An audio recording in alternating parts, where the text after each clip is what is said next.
This upcoming Week 7 game featuring my Carolina Panthers going against the Houston Texans will most certainly draw the eyes of majority of football fans around the world for a few reasons. First and most obvious is going to be Bryce Young versus CJ Stroud, but you also have the added dynamic of Frank Reich versus DeMeco Ryans as well. So in this video, I am going to discuss and go over those two factors as well as a number of others, and we're going to get into all of that right after this. I'm from the foe, you dig? Welcome to The Way I See It with Jamario Rashad. This is a Carolina Panthers fan channel. Please do me a favor by hitting the like button, and please make sure you subscribe as I am on my road to 3K, trying to make sure my channel continues to grow as these games play out this year.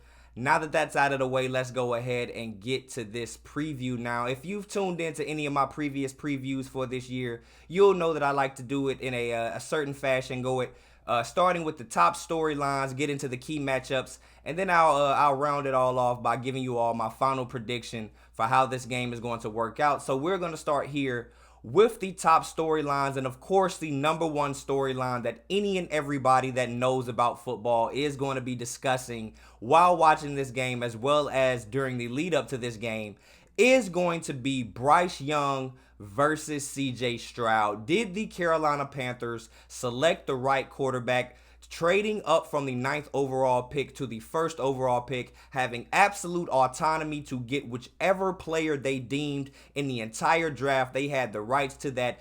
Did their scouts, did their coaches, did anybody that was on the job do the job correctly and select the right quarterback? That is going to be something that is going to be focused on and talked about fairly or unfairly up into this game, throughout this game, and throughout a long duration after the game. But that is going to be something that is going to come up time and time again. You're going to have the added narrative of just how animated and just how accommodating and what's the word I'm looking for, and just it escapes me right now, but just how loving Josh McCown, our quarterback coach, and our head coach Frank Reich, just how much they were just in complete admiration of CJ Stroud during his pro day, during all of their times, during this during the pre-draft, talking about him, but then to do a complete 180, which could be expected. So we throw up a smoke screen, which some people could consider being unnecessary when you have the 1st overall pick, but being completely objective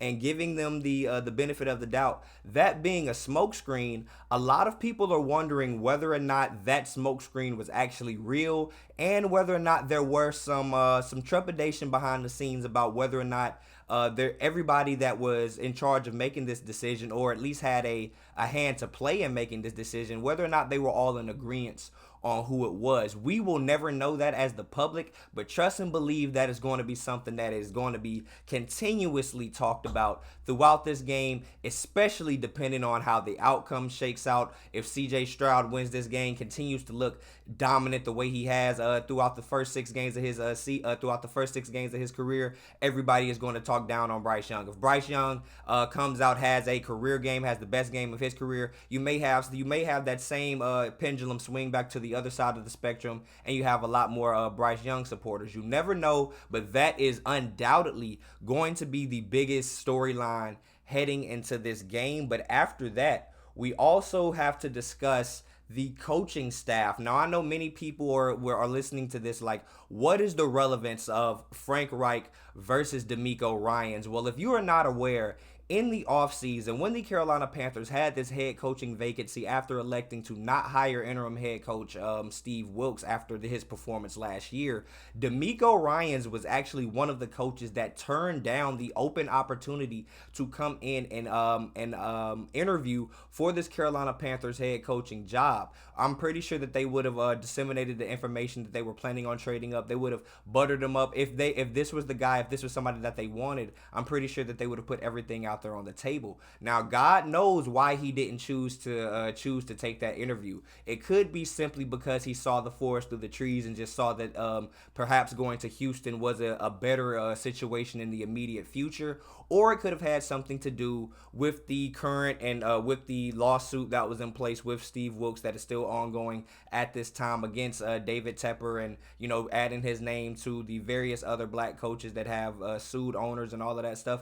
All of those things could have played a factor, but one thing that we know for certain is DeMeco Ryans turned up his nose and just completely shunned the opportunity to come over and interview to potentially be the head coach of the Carolina Panthers after seeing somebody that was deemed to be perfect to take up his position that he was taking currently or previously last year as the San Francisco 49ers head coach. The guy that you want me to replace, you didn't even see him as being fit to come back and get this job, even or possibly have a chance. So why would I even waste my time? He could have potentially saw himself as just a diversity hire. There just being a Rooney Rule involved. All of these factors are things that took place behind the scenes, but as fans, we can only speculate on what happened.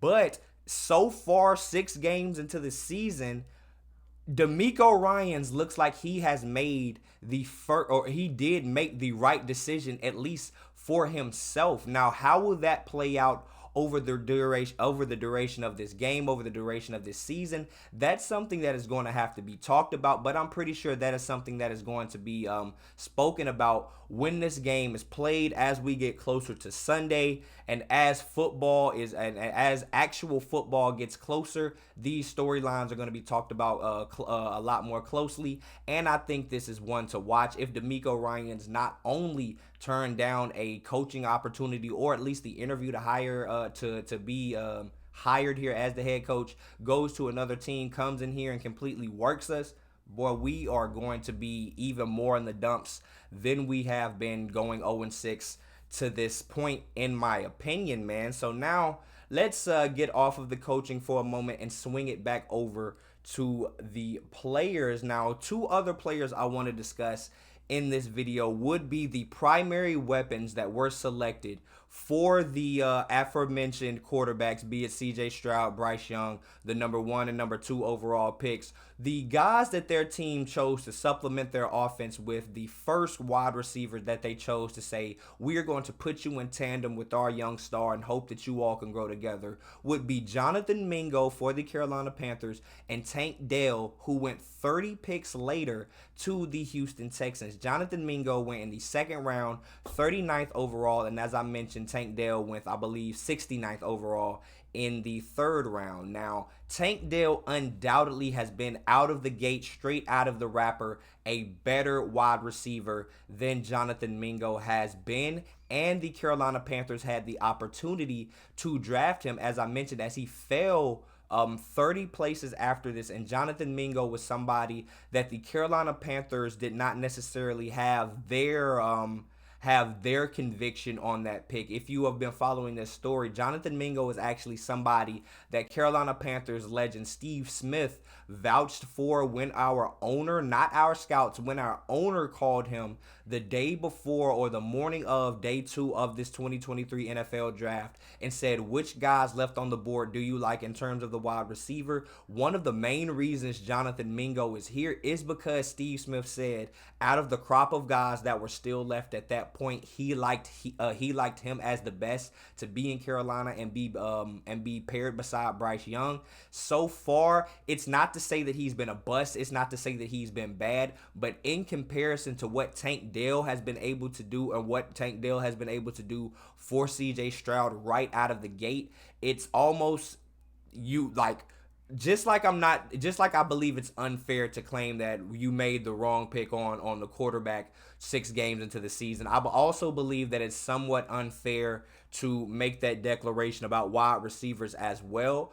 But if you are looking at immediate impact and projecting that into the future with a position that is more easily translated into the NFL, I think it's fair to say that Tank Dell so far has been better. And in many people's opinion, including mine, if you were aware of any of my mock draft boards, with Tank Dell being one of my guys that I wanted to be a Carolina Panther for a long time, I think it's fair to say that he has been better than Jonathan Mingo. But in this game, we get to see these guys not necessarily go head to head, but share the same field, share the same four quarters, and be able to perform at the same time, so that we could get a somewhat side by side comparison of their skill set, similar to how we have been doing, or what we will be able to get out of Bryce Young and CJ Stroud, man. So to round off the final storyline so that we can actually get to the field, man, we are going to talk about the insertion of offensive coordinator Thomas Brown actually being able to call the plays. It was announced coming out of the bye week, that Thomas Brown would be the one holding the clipboard. He would be the one sending in plays to Bryce Young. And many people, including myself, are very excited about this, because we were exposed to a very less than stellar, a very archaic looking offense for the first 6 weeks of this season, as we had to hear that our head coach, our 60-year-old head coach and play caller at the time, was just very stubborn when it came to giving up the play calling, or giving up these duties of calling the plays to the guy that he went out and actually hired to do that job, to coordinate, to be his offensive coordinator. To hear that he had he just wasn't, the unwillingness of him to relinquish that is just something that was holding the team back objectively, and that's just an opinion, so I can't say that as fact. So I want to say that we will be able to see whether or not us saying that, and myself and other people claiming that it was Frank Reich, it's been the play calling. Well, now we've gotten what we've wished for. Now, it's only been a week. They've said in interviews and in the press conferences that no, the offense doesn't change, because there was always a collaborative effort to get this system built, to get these guys in place, to get these plays in place. So the only thing that's really going to change is the sequencing, the way that these plays are called, when these plays are called, maybe who's in on a certain play call. So if our fortunes, especially on the offensive side of the ball, don't immediately look different, some people are going to say that, okay, it wasn't Frank Reich. It's just the lack of a good offensive. It's just the lack of a good offense. It's just the lack of good offensive talent, and that is going to be something that could potentially be fair to say. I won't say that it's going to be fair to say after one game, but if we don't see a change in the near future, in the next 2 to 3 weeks, then I believe that would be a fair argument that people that are, somewhat in support of Frank Reich and his play calling, I think that would be a fair argument that they would be able to make, man. So now we are going to move into our matchups. I was looking for my water. It's too far away. My mouth getting dry, but now we are going to move into the key matchups of the game. Who are the players that will play the biggest role in the outcome of this game, in my opinion? Who will be the X factors? Who, if they win their matchups, will probably win us the good fortune of a victory at the end of the final whistle at this game. We are going to start off with the defense. First and foremost, we are going to talk about Frankie Louvu versus running back Dameon Pierce. Now, Frankie Louvu has been off to another electric start for the Carolina Panthers, leading the team in tackles, being second in sacks, and tied for third in tackles for loss. Frankie Louvu continues to showcase his versatility, be all over the field, and be a tackle for loss monster, which is something that we are going to have to require him to be in this game, because our run defense, especially over the last 2 games, has not been good. Even stretching back into the earlier portions of the season, even back into game 1, we have played a very bend but don't break style when it comes to not allowing teams to put the ball in the air and get into the end zone. But when they choose to stick to the run game, we have just showed a lot of leakage, whether it be to the outside, whether it be up the middle. This Carolina Panthers defense has not played well under Jiro Evero defending the run so far. And with that being the case, this is a game where Dameon Pierce, who had an electric rookie season, over 900 yards in just 13 games, is looking to reestablish himself this year after getting off to a rocky start, in my opinion. As I mentioned, in just 13 games, having over 900 yards through 6 games this year. He doesn't even have 300 yet. He's still getting his footing back off coming off an injury. But like I said, with us having a leaky defense when it comes to the run game, we don't want for this to be the game that he actually decides that, you know what, I got my groove back. I'm about to get out there. I'm about to break a few ankles. I'm about to score a few touchdowns. We don't want for him to find that against us. But so far over the last couple of weeks, whoever we've gone against as far as running backs has been able to do that. DeAndre Swift, Raheem Mostert just ate us alive. Now I know those are two good teams, but I don't want to discount the Texans either, because if we just look at our defense as a whole, as I continue to mention, the run defense has been something that is bad. So I expect for Frankie Louvu to always be the first person to fill the gap, the first helmet on the ball each and every play. I expect him to rack up those tackles for loss, not in terms of just putting pressure on the quarterback. We don't need for him to necessarily be a pass rusher in this game, but since we have been down Shaq Thompson since game one of the season, although Kamu Grugier-Hill has been playing well, I do still believe that Frankie Louvu is the star in terms of that second line of defense for our linebackers, and I believe that if he wins all of his matchups and keeps Dameon Pierce down and does not allow him to have a breakout game, our defense stands a hell of a lot better of a chance than we would if we had to also worry about the run game as well as CJ Stroud, who has been spectacular through the air, man. So moving on from that, our second matchup on the defensive side of the ball that we want to talk about is none other than our star pass rusher, Brian Burns, going up against left tackle Laramie Tunsil. Now, Burns has 4 sacks on the year. He is, of course, our leader. 9 QB hits, even more, about 7 tackles for loss. Many people would argue that Brian Burns is having a down year, but so far he has been absolutely excellent. He's played through injury. He has not had any downswing of his effort because of his contract situation. But in this game, with CJ Stroud being on a stretch the way that he has started his career with him being on that tear, just being on a complete hot streak,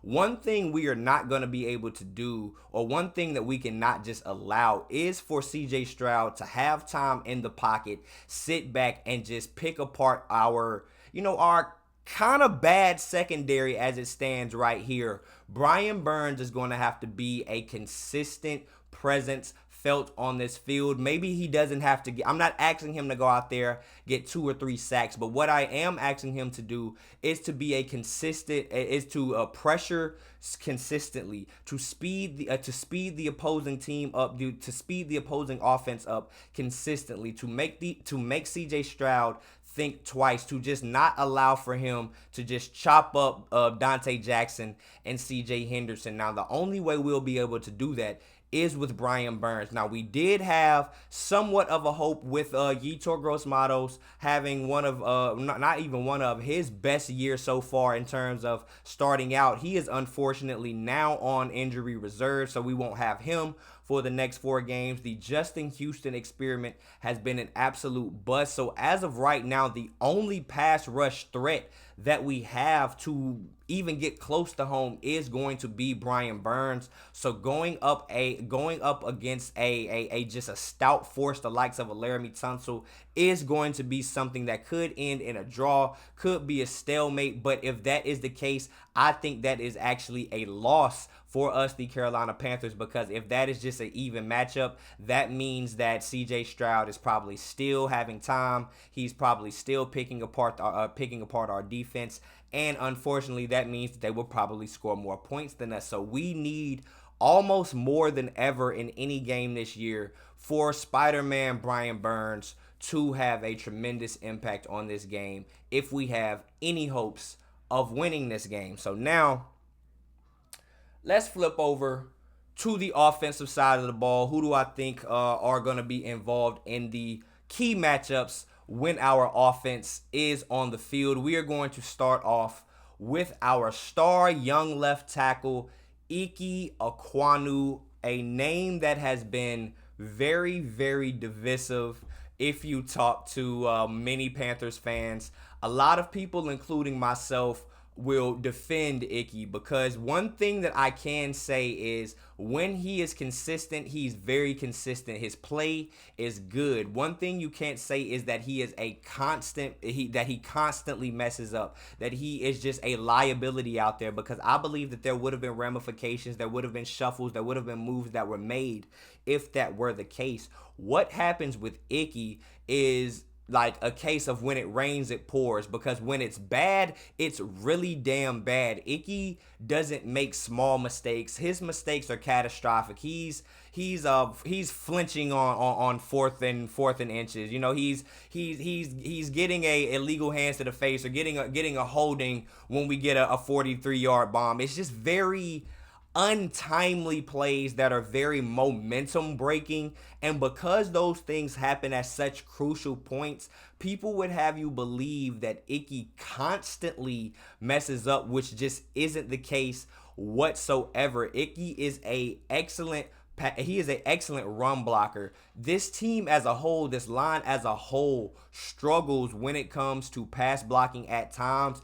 Austin Corbett is expected to be, he has been activated off IR. I do expect him to play in this game over Chandler Zavala, over Cade Mays. Whether he's coming off of injury or not, he more than likely is going to be more effective than those guys. So that is going to make this this offensive line better, but we have to be able to pass block. Now, who exactly do we have to pass block?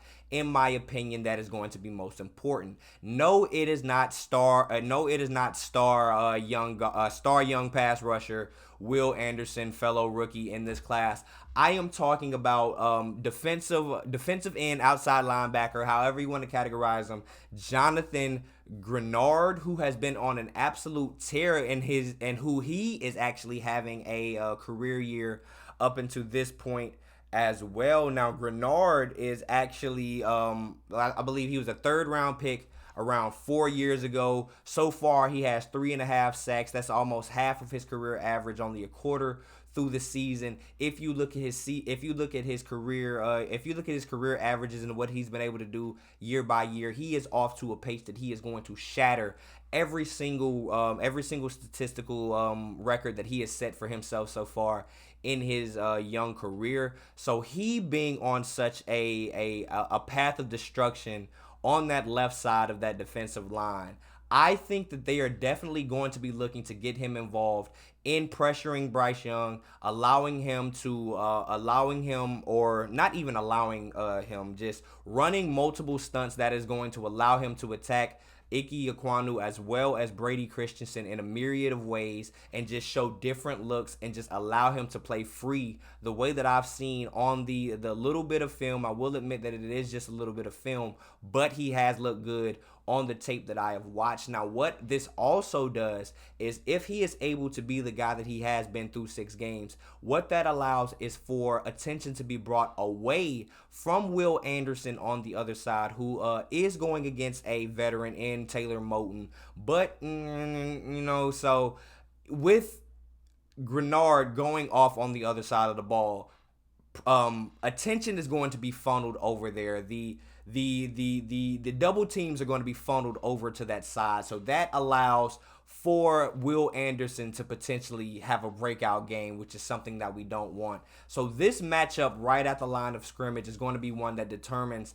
a lot about how this offense is going to be able to operate whether or not we are able to run the ball to his side, whether or not Bryce Young is going to be under duress, whether or not he actually has time to find the ball and get it to whomever pass catcher, which is probably going to be Adam Thielen, or whichever pass catcher gets open.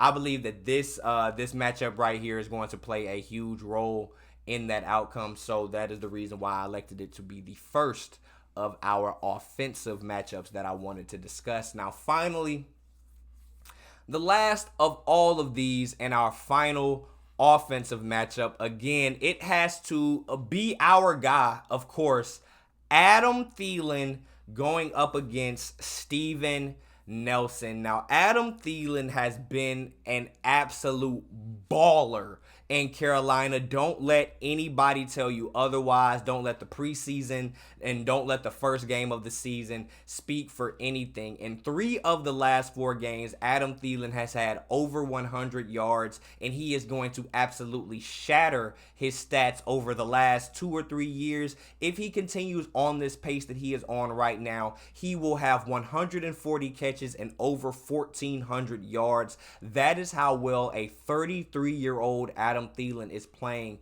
at this point. Currently, he is the Carolina Panthers offense. He is the pass game. When Bryce Young drops back to pass the ball, you know that 9 times out of 10, that pass is going to 19. And so far, not a damn person on the other side of the ball has been able to do anything with it. So if Adam Thielen is able to continue to be on this absolute tear that he has been since week 3, then I believe that this offense is going to look a lot better than it has been, especially with Thomas Brown coming over. If he can bring any of those Los Angeles Rams, Sean McVay concepts, any of that creativity to this offense, I believe that Adam Thielen will only look better than he has so far. But then you have to look at who is going up against him on the other side of the ball. That being Steven Nelson, who in my opinion, when you look at the numbers, is having his best year in terms of coverage in his entire career. He is he is averaging or allowing a career best, a career low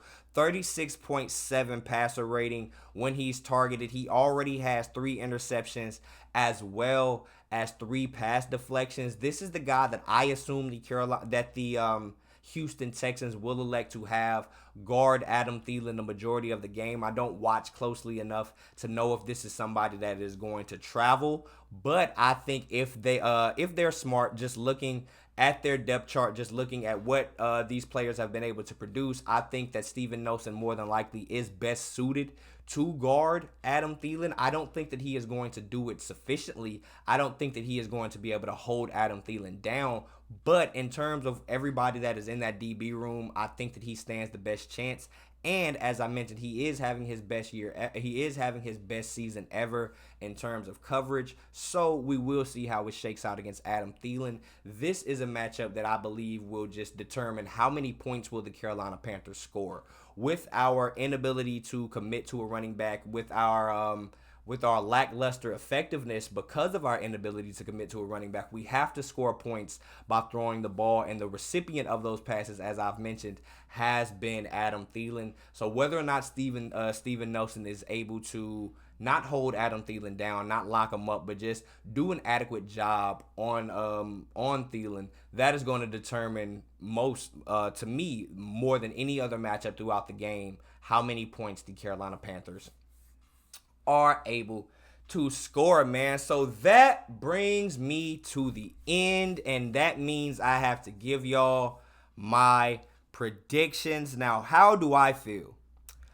0-6 coming off of a bye week with a new play caller, not a new system, all of that good stuff. CJ Stroud coming in, top 5 passer in the NFL, rookie wide receiver looking electric. I think that this is a classic trap game for the Houston Texans, and I think that my Carolina Panthers will actually find their footing in this game. The offense will get off to a hot start, and we will see Bryce Young be the Bryce Young that we expect for him to be for the foreseeable future. I think that he will step up and show us that in this game. I believe my Carolina Panthers will win 24-21, a walk-off field goal by Eddie Pinheiro in the fourth quarter. Bryce Young leading his first ever fourth quarter game-winning drive and going off into glory. 10 games left in this season. No, we will not make the playoffs. No, we will not. No, there are no moral victories. But I believe that this will be the step in the right direction towards at least being watchable football out there. And those are my final thoughts on that, man. So what do you all think about this game? How do you think everything is going to play out? How do you think everything is going to shake out? Bryce Young versus CJ Stroud. You have, what is Brian Burns going to do? D'Amico versus Frank Wright. All of these different factors, all of these different matchups, and everything that I discussed in this video. Or just comment something else that I didn't bring up that you think may be a good storyline, may potentially be a key matchup. Who do you think the X factor may be? Whatever you all think, man, leave your comments down in the comment section, man, and I'll be sure to chop it up with you there. I do want to mention that I truly appreciate everybody that has been rocking with me on these longer videos. It's something that I'm actually deciding to commit to the foreseeable future. It does take a little bit more work. It does take a little bit more preparation. So I appreciate y'all working with me and understanding everything. But with that being said, man, I am Jamario Rashad. This is the way I see it, and I'm out. Peace.